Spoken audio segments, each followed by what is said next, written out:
Dans notre culture, on apprend à être fort, à ne pas se plaindre, à dire que non, ça va passer. Pourtant, ça ne va pas. Derrière les sourires, les vidéos, les apparences, il y a parfois une souffrance profonde qui mérite d'être écoutée sans jugement, une souffrance qui mérite d'être entendue. Notre invité de ce jour est une voix qui parle à toute une génération, une voix qui parle aux jeunes pour qu'on ait cette conversation avec vérité, avec bienveillance et avec courage. Quelqu'un qui va nous parler de sa perception, qui va nous livrer son regard sur la santé mentale des jeunes au Cameroun. Ce que vous allez entendre aujourd'hui va vous aider et peut-être aider quelqu'un que vous connaissez et qui a besoin de mettre des mots sur ce qu'il vit et sur ce qu'il ressent. Parce que la santé mentale n'est pas qu'une affaire des autres, elle concerne tout le monde et il est temps d'en parler.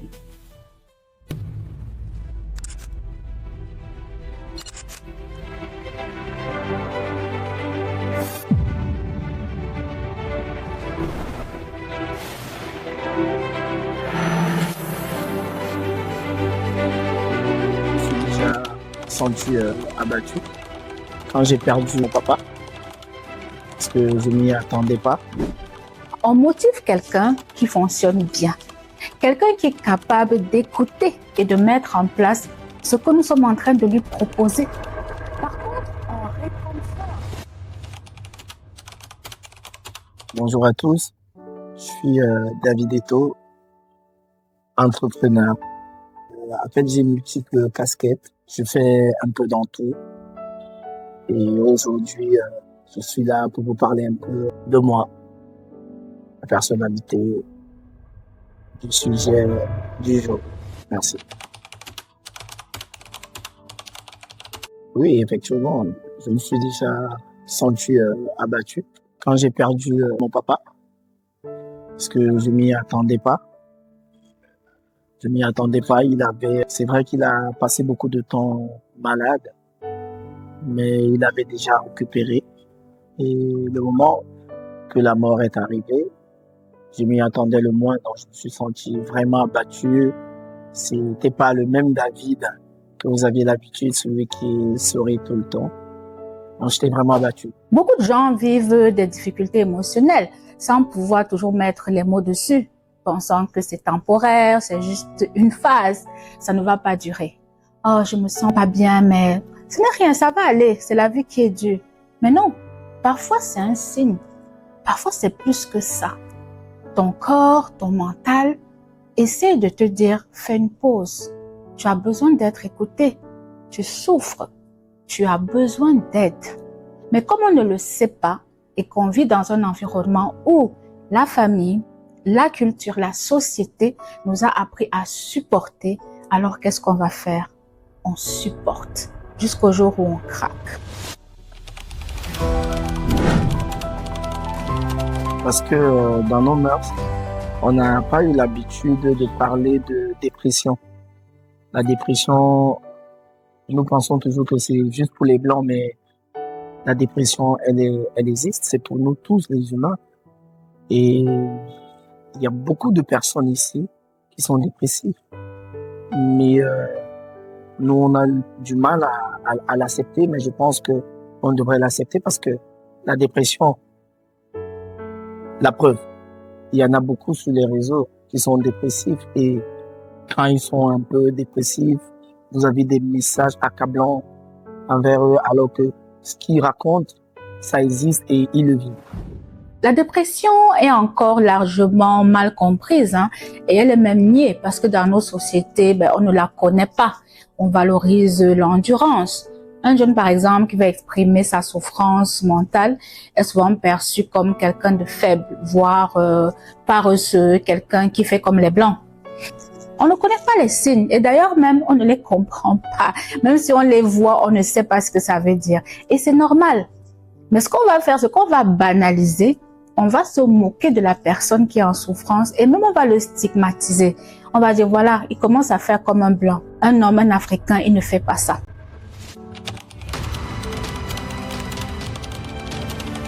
Oui, je suis né ici, je suis né au Cameroun. Et nous, quand on grandissait, c'était pas comme ça. Les choses ont beaucoup changé. Les jeunes aujourd'hui sont beaucoup plus éveillés. Et c'est normal, ils ont beaucoup plus de problèmes parce qu'ils sont beaucoup plus émancipés. Ils regardent les réseaux sociaux, la télé. Et à partir de là, il y a des jeunes qui ne se retrouvent pas et qui se retrouvent souvent en train de faire tout et n'importe quoi. Les jeunes d'aujourd'hui sont confrontés à une souffrance silencieuse. Ils vivent dans un monde où tout va vite, où l'échec n'est pas toléré et où la comparaison est constante. Donc, ils se comparent à leurs amis, à leurs cousins et cousines. Ils doivent s'adapter, performer, réussir et parfois très vite, mais sans soutien émotionnel stable. Oui, parce qu'on va voir les belles photos, on va voir les vlogs et tout ça, mais parfois ça masque une solitude, ça masque une grande souffrance. Mais comme on veut faire comme les autres, on n'en parle pas et on préfère s'adonner à la culture du paraître. De prier ou de rester fort. Parce que je pense que ça fait partie des issues pour qu'ils puissent rester forts effectivement. La prière aide beaucoup.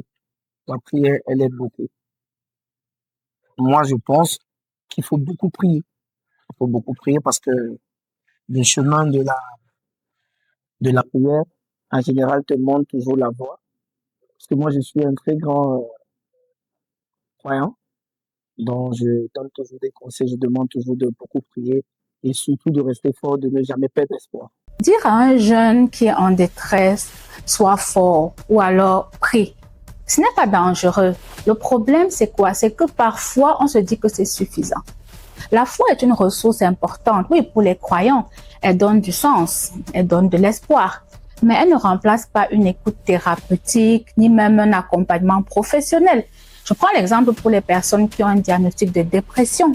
Les ressources que nous pouvons utiliser sont multiples et elles sont complémentaires. On peut parler à des amis, à la famille, à son pasteur, à un professionnel. Donc, on a tellement de ressources autour de nous qu'on peut toutes les utiliser parce qu'elles n'apportent pas le même type de soutien.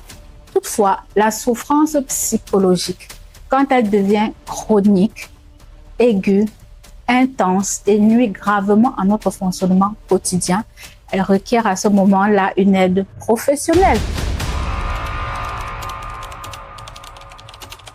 Ah, très belle question. Ça, c'est la question que je m'attendais. Oui, effectivement. Les réseaux sociaux, tout ce qui se passe sur les réseaux sociaux, c'est pas vrai. Les gens racontent beaucoup de conneries sur les réseaux sociaux. Il faut pas écouter les réseaux sociaux. Il faut pas toujours les écouter. Vous allez trouver beaucoup de monde. Vous avez déjà quelqu'un sur les réseaux sociaux qui dit qu'il est pauvre. Tout le monde est riche sur les réseaux sociaux, surtout les Camerounais. Dans les réseaux sociaux, moi, je pense que c'est venu en quelque sorte gâter un peu notre jeunesse. Parce que beaucoup de jeunes se perdent à travers les réseaux sociaux. Les réseaux sociaux créent une illusion de vie parfaite. On ne voit pas tes nuits blanches, on ne voit pas tes doutes, on ne voit pas tes échecs. Une comparaison permanente avec des images parfois idéalisées qui va provoquer chez beaucoup de jeunes un sentiment d'insuffisance, une perte d'estime de soi et un mal-être qui va grandir au fur et à mesure. Et cela peut être dangereux parce que cette souffrance-là, elle est souvent intériorisée. Parce que chacun pense être le seul à galérer. Oh, mais vraiment, je n'ai pas la chance. Comment les gens font pour percer alors que moi, je suis encore là? Mais connais-tu l'envers du décor?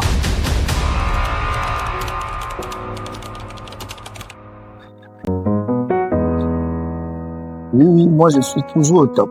Je suis toujours au top, je suis toujours serein. J'ai toujours espoir, je garde toujours mon sourire parce que moi en réalité rien ne me dérange dans la vie. Et j'ai cultivé cela. Je vis avec. Et j'ai toujours ma bonne humeur. Je la garde après. Vous voyez comment je souris à la vie. Être une personnalité publique, c'est aussi avoir beaucoup de pression, parfois une pression silencieuse. C'est ce qu'on appelle la charge émotionnelle des figures publiques. Et c'est bien réel parce qu'il faut que tu sois toujours disponible, positif, créatif, impactant. Et cela peut être épuisant parce qu'à un moment donné, tu as envie d'incarner une version améliorée de toi-même. Et cela va t'engendrer de l'angoisse et même un sentiment de solitude et un épuisement psychique. il est important d'avoir vraiment des espaces où on peut être soi-même, sans avoir à être performant, où on peut se ressourcer et s'autoriser à ne pas être parfait. Qu'est-ce que je dirais à un jeune qui ne pèse pas assez rapidement sur les réseaux? Je lui dirais que les réseaux, c'est des conneries. Qu'ils aillent à l'école. Qu'ils aillent à l'école. L'école va tout leur donner. Les réseaux sociaux, c'est pas la vraie vie. Et qu'ils soient patients. Le moment viendra. La valeur d'un jeune ne se mesure pas à son buzz ou alors à sa réussite matérielle ou même sur les réseaux sociaux. Dans un monde qui glorifie la vitesse et la visibilité, oui, je peux comprendre qu'il y a pas mal de jeunes qui aient besoin qu'on leur rappelle qui ils sont, qui aient besoin de se construire par rapport au regard des autres. Mais chaque parcours est vraiment unique parce que la réussite ne se mesure pas en like, mais c'est le fait de s'aligner sur le plan intérieur avec tes valeurs. Ce sentiment-là de ne pas être assez est une construction sociale et elle peut même devenir très toxique pour toi si tu ne sais pas la gérer. Heureusement que tu peux quand même la déconstruire à travers le développement de ton estime de soi et la reconnexion à tes valeurs fondamentales, ta culture, ton identité familiale, qui tu es.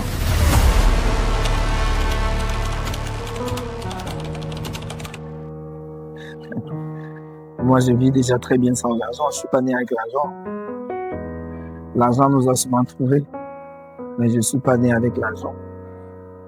Et j'ai pas de... Je suis pas quelqu'un qui est attaché au matériel.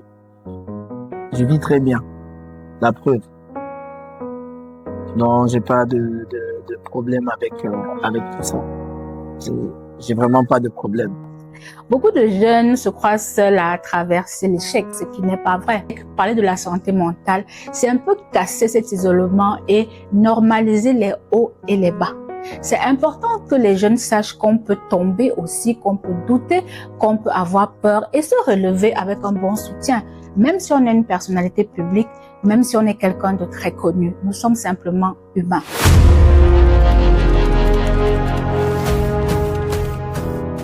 Si ton ventre, autant pour moi, si ton ventre, tu n'as pas mangé, tu ne peux pas parler de santé mentale. Il faut déjà que tu aies mangé pour que tu puisses parler de santé mentale. Et la précarité, on est dans la précarité, mais après, on grandit. C'est pour ça que je demande à certains jeunes d'aller à l'école. Et l'école leur donnera tout ce qu'ils désirent. Parce qu'il n'y a que l'école qui peut leur donner tout ce qu'ils veulent. Moi, je le pense. La santé mentale est aussi une question de conditions de vie. Quand une personne vit dans la précarité extrême, qu'elle a faim, elle doit payer son loyer, penser à sa santé mentale peut sembler être complètement secondaire.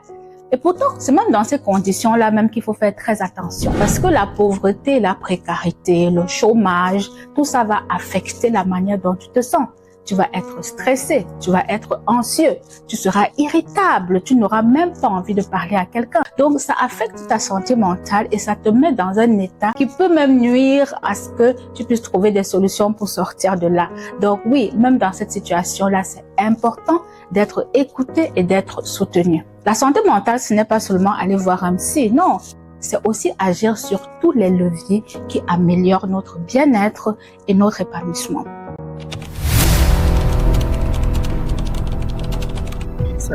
Moi, je pense, je sais pas, je suis pas dans toutes les familles. Je parle de mon expérience. Dans ma famille, on te laisse t'exprimer et de dire ce que tu penses. Après, les autres familles, je peux pas parler à leur place.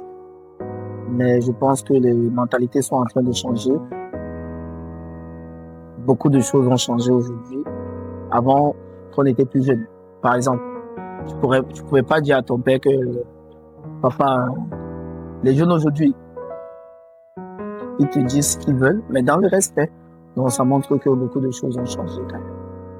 Nos familles manquent souvent d'un langage approprié pour nous écouter et pour nous apporter du soutien. On a des parents qui ne sont pas prêts à accueillir nos émotions et même à les traiter parce qu'ils savent pas comment le faire.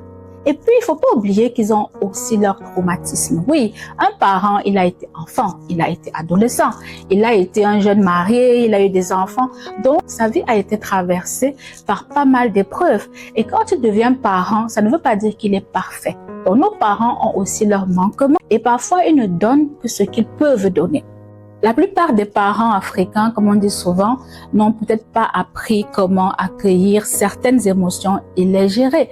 Mais cela peut être aussi dû à la culture, à la manière dont nous, on définit l'éducation dans nos familles, dans nos sociétés. Ce n'est pas la même chose partout. Ça ne veut pas dire qu'on ne sait pas éduquer ou qu'on ne sait pas prendre en charge les enfants.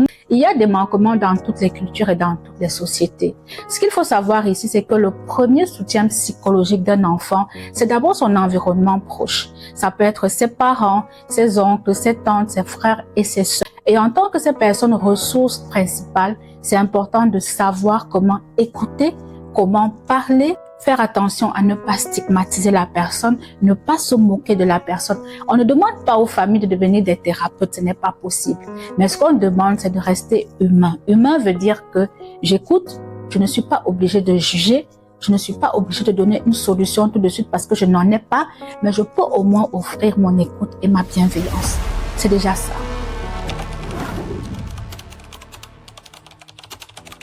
Très belle question. Enfin, je vais vous répondre directement. J'en fais partie. J'en fais partie. Tout ce qu'on cherche, c'est pour notre famille. Nous, on n'est pas né avec une cuillère en or. On a travaillé, on continue de travailler pour notre famille. Je parle pour ma part. La pression de réussir pour sa famille est une charge mentale très lourde. Beaucoup de jeunes portent parfois le poids d'une injonction parentale entière sur leurs épaules. Le rêve des parents, les attentes de la maman, du papa, de la communauté, les sacrifices qu'on a fait pour toi. Et quand la réussite ne vient pas, alors on se sent non seulement déçu, mais on se sent aussi coupable, un peu honteux, parfois même inutile. Donc oui, le poids des attentes familiales est très lourd dans certaines familles.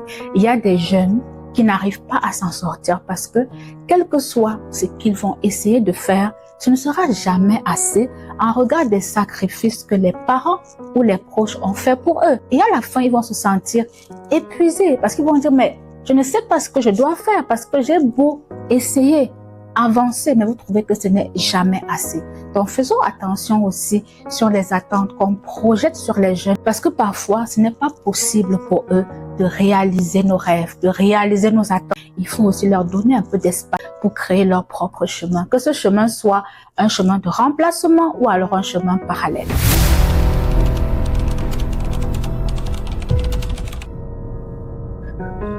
Apparemment, ça existe dans d'autres familles. Chez nous, ça ne se passe pas comme ça. Chez nous, on prône pour l'amour. Et la preuve, je le montre très bien sur les réseaux et je le transmets à certaines personnes qui en ont besoin. Mais je pense que ça existe aussi dans d'autres familles, mais ça ne devrait pas. Ça ne devrait pas exister parce que la famille, elle est sacrée. Tu ne devrais pas envier ton frère ou ta sœur. Ce que Dieu donne à chacun, c'est pour lui, c'est ce que je pense. Si ton frère te dépasse pas de son sac. Les environnements toxiques détruisent de l'intérieur. Une famille qui est constamment conflictuelle, une relation amoureuse où il y a de la violence, de la manipulation, un entourage qui te dévalorise tout le temps ou une relation dans laquelle tu es constamment rabaissé. Mais cela va jouer sur ton mental. Ce n'est pas parce que la douleur n'est pas physique qu'on ne la voit pas, qu'elle n'est pas grave ou qu'elle n'existe pas. On peut être brisé psychologiquement par des mots, des absences, de l'humiliation répétée et même du non-verbal, le regard, la manière dont l'autre te regarde, ce regard de mépris.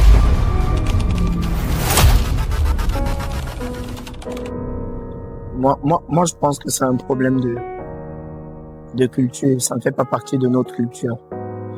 Ça fait vraiment pas partie de notre culture.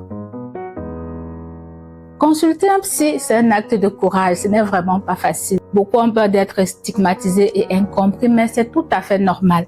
Aller voir un psy, ce n'est pas être fou, même si c'est ce que la plupart des gens pensent. C'est aussi lié à nos croyances culturelles. Mais sachez qu'aller consulter un professionnel qui va vous écouter, vous conseiller et vous aider à prendre soin de vous, ce n'est pas une mauvaise chose si vous en avez les moyens.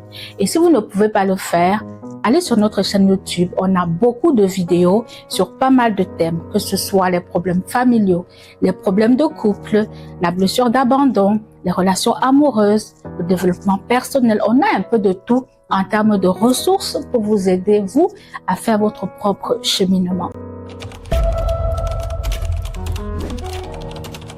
Je lui demanderais d'être fort parce que nous tous nous sommes passés par là. Il faudra qu'il soit fort, très fort même. Si jamais tu vis des difficultés, sache que tu n'es pas seul. Ce que tu ressens est valable, même si personne ne te croit et même si personne ne t'écoute. Parfois, il y a des solutions, mais simplement, tu ne les connais pas. Donc, il ne faut pas avoir honte, il ne faut pas avoir peur et se renfermer. Parler, c'est déjà commencer à aller mieux parce que la santé mentale compte.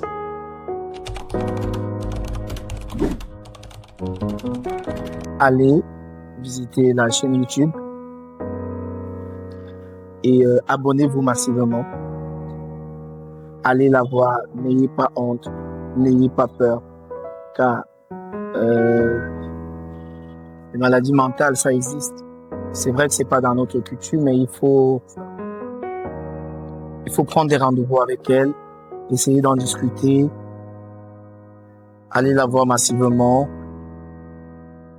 et vous aurez des bons résultats. La santé mentale dans les communautés africaines, notre priorité.